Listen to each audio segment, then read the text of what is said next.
When we set up Social Bite in 2012, almost 9 years ago, we were just kind of really idealistic. We wanted to sort of change the world in some way, and we opened this little cafe in the centre of Edinburgh on Rose Street. It evolved so that the goals started to be to offer homeless people jobs, and as we got more immersed in the issue, we started to offer free food. So we'd just kind of naturally get chatting to people, and we'd sort of ask them, you know, what's your story? When you become homeless, where do you end up staying? What kind of accommodations are made available for you? And people just kind of started to tell us their journeys and tell us their situations. The system isn't sophisticated and nuanced enough to be person-centred, and it doesn't act quickly when a crisis happens. With those things, it means that people spiral into a worse and worse situation, become less able to use the resources that are available, and as a consequence, become trapped by their own crisis.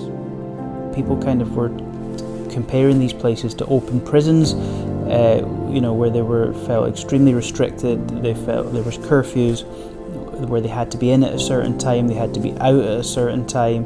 They complained that they were really dilapidated, and just generally people were being forced to live in this homelessness system that was really kind of cutting them adrift from society, and really sending them on a very negative trajectory. So that was kind of the origins, was just anecdotally listening to people's situations, and that kind of gave us the motivation to look at other ways we could try and make a difference in this issue, and that led to projects like the Social Bite Village. The Social Bite Village concept is really built on a few really important aspects. The first is taking some vacant, derelict land and trying to bring that back to life for a really positive purpose.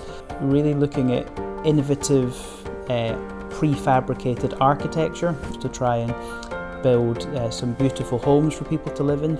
And then the other really important aspect is there's a full-time intensive on-site support where we work with a local charity called the Serenians. We've been doing communities for 50 years. Our first projects were communities, and we've always understood that in building community you build relationships, and in building relationships you build the capacity to bring about change in yourself. This wasn't about providing accommodation, it was about providing a place where people would go on a journey of change, but it needed to be on their terms. I actually heard about Social Bite not long after it started, because I used to work for the Homeless World Cup. And unfortunately, I then became homeless myself. I lived in the Social Bite Village for about five and a half months. I knew as soon as I went to visit it that I'd be welcome, but I'd also be at ease, because I felt at ease when I went for my first interview. You have everybody's back, and for me there was some people there that when I was at my lowest of low, they were there to support, and that's what else the village is very good at, is supporting each individual in whatever their needs are. Do you have a key worker? So if you have any issues at all, you can go and speak to your key worker. They also put you in touch with people, whether it's for meetings or benefits. The help is there. It is the support that we provide, both in terms of the staff we bring and the volunteers we bring, and it's their job to get beside folk as individuals and also to build the community. So looking at things, for instance, like if they need help with budgeting skills, if they need help with maybe employability aspects, really whatever they need we look at and then support the resident to meet their goals and their aims. There is a huge big hub where everybody can come and meet for dinner or meetings. It gave you that space to start rebuilding yourself. I mean, I called my little room my sanctuary because that is how I felt. But I know that others have done so well. One's a DJ who does his DJ stuff, and there's people that are working, and there's people that are still studying. So there is a lot of good that's came from the village. You know, when we announced the plans to build this village project, we were kind of completely naive as to the process that would be. You know, obviously we had absolutely no experience in any kind of construction project. We barely had any experience in running a sandwich shop, let alone a big construction project, but we were really fortunate that we met a few different people, sort of little angels really along the way that kind of guided us and helped us. We met a lady called Jill Henry. She agreed to come on and be our project director, so she volunteered her time.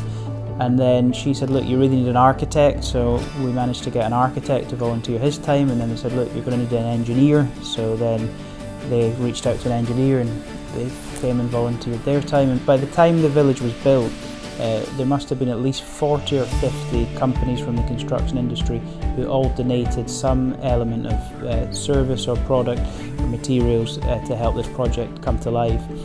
Not to mention all of the financial support, all of the thousands of people sleeping out from all walks of life to help us raise money to do this. So it was an amazingly collaborative project. It really rallied an industry in the construction industry around it. Quite brilliant pieces of collective activity, and the sum of the parts as a consequence was huge and innovative, and in some ways revolutionary. We feel that we've really managed to demonstrate through the village a different way of responding to homelessness, a different way of providing temporary homelessness accommodation that's really focused and geared at helping people out of that situation and breaking the cycle of homelessness. So we think it's really important now, and we're really determined to embark on a kind of mission of trying to build 2 more villages and replicating this project. We think there's many cities in Scotland and throughout the UK that are really in need of a project like this.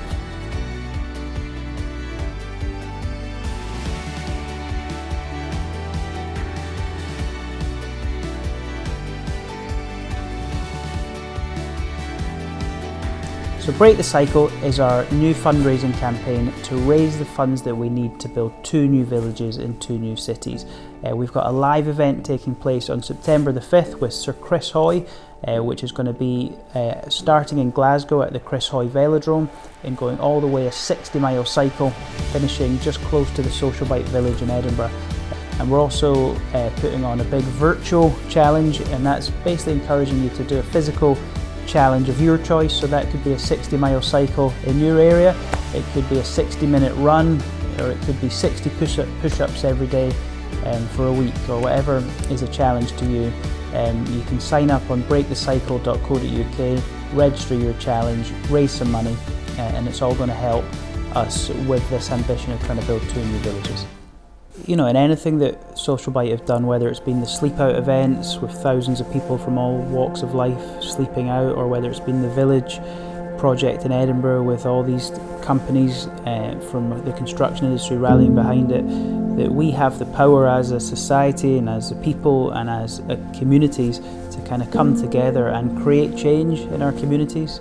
You know, I'm really excited to see that happen again, and to see people from all walks of life hopefully rally behind these plans that will make a big difference. It isn't the answer to all the issues of homelessness, but it helped us say there could be answers to the issues that are raised by the challenge of homelessness, and gave a sense of hope that I think has created a momentum that is still around today in Scotland, and our belief that we can absolutely end homelessness together. There are so many reasons why people become homeless. I just broke, but without the 5 months that I was at Social Bite, it's the first time in 3 years that I actually felt I had some place that was mine, and I wouldn't get moved on from it until I had my own house, which I have. And you know, I've really been amazed to see people go on and get jobs, go on and move into their own places, and kind of hopefully break out of that cycle of homelessness, you know, forevermore then. And we say that in community, by looking after each other, we learn the skills of looking after ourselves. And that's the transformational place where this stuff happens. Round the dinner table, in the garden, doing activities together. This isn't an intervention, it's learning to be who you can be by being with others and helping them do the same. I'm so grateful, and a massive thank you to everyone that made the first village possible, and I'm excited to see what happens now, and hopefully people getting behind our plans to build 2 new villages. And each and every one of the people who took part in that, in whatever way, needs to know that they are thanked and that they have made a huge difference. And it's because of the things we did together that the change we now see as possible actually is happening.